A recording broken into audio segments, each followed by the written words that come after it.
why did you choose to file on February Feb 2. 2 when the Supreme Court in the original decision said Feb 6?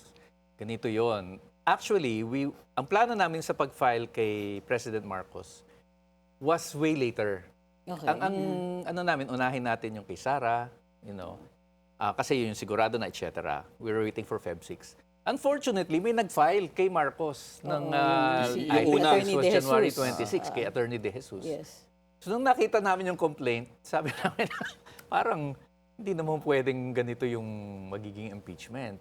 So sa totoo lang, yung timetable namin for the Marcos impeachment, medyo na ano yan, na-advance. Kasi nga, it would have triggered the one-year ban on impeachment.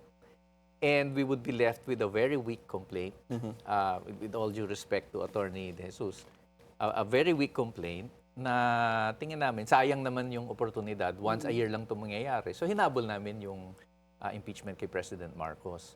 Now, kay VP Sara, nung nakita namin yung ginawa kay Marcos, naisip namin, naku, baka may Mag-file may ng mag-file week din na ng just impeachment to complaint. initiate the one-year prohibition Yes. again.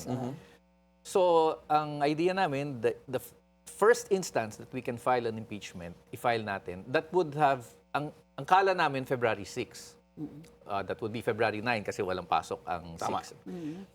Kaya lang, paglabas ng Supreme Court decision, na Sa motion nagsasabing for as recall. early as January 15, na-initiate Kasi kinalendar day kasi na nila yan. calendar days, sabi ng, at mismo mga members ng House na nagsabi, as early as January 16 pala, nag-lapse na yung one-year prohibition. So again, we had to hurry up because baka may mag-file na naman ng, this is the GMA formula, the Lozano playbook. Oh, yeah. Diba? Baka maulit. So, nagmadali rin kami na ma-file as soon as possible before the February 9 original schedule.